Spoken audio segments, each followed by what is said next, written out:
ব্ৰহ্মপুত্ৰৰ ওপৰত থকা দলংসমূহ হৈছে শৰাইঘাট দলং, কলীয়াভোমোৰা দলং, নৰনাৰায়ণ সেতু, নতুন শৰাইঘাট দলং, বগীবিল দলং, ভূপেন হাজৰিকা সেতু বা ঢলা-শদিয়া দলং।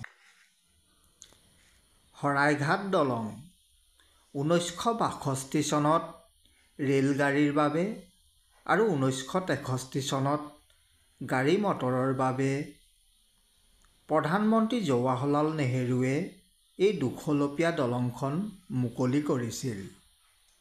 শৰাইঘাট দলং অসমৰ ব্ৰহ্মপুত্ৰৰ ওপৰত বনোৱা প্ৰথমখন দলং।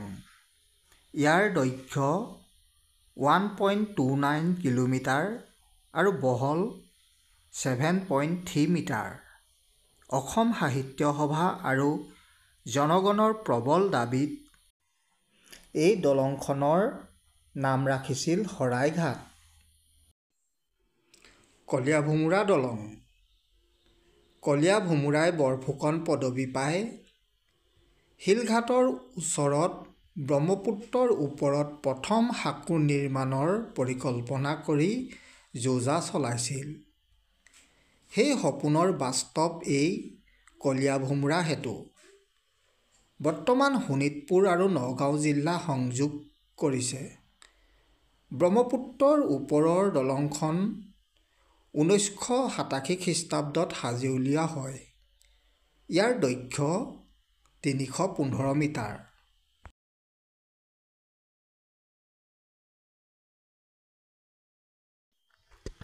নৰনাৰায়ণ সেতু। নৰনাৰায়ণ সেতু ৰেল আৰু মটৰগাড়ী চলা দুখলপীয়া দলং। ইয়াৰ দৈৰ্ঘ্য 2.3 কিলোমিটাৰ। 1998 চনত এই দলং মুকলি কৰিছিল।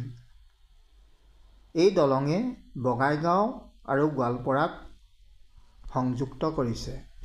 নতুন শৰাইঘাট দলং। এই দলং 28 জানুৱাৰী 2017 চনত মুকলি কৰিছিল আৰু ইয়াৰ দৈৰ্ঘ্য 1.5 কিলোমিটাৰ। বগীবিল দলং। এই দলং 25 ডিচেম্বৰ 2018 চনত মুকলি কৰিছিল।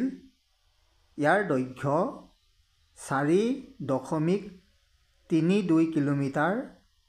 এই দলঙে ডিব্ৰুগড় আৰু ধেমাজিক সংযোগ কৰিছে। ভূপেন হাজৰিকা সেতু বা ঢলা-শদিয়া দলং। এই দলং 26 মে' 2017 চনত মুকলি কৰিছিল। ইয়াৰ দৈৰ্ঘ্য 9.15 কিলোমিটাৰ। এই দলং তিনিচুকীয়া জিলাৰ ব্ৰহ্মপুত্ৰ লোহিত নদীৰ ওপৰত আছে। ঢলা-শদিয়া দলংখন ভাৰতৰ ভিতৰত মটৰগাড়ী চলা দীঘল দলং।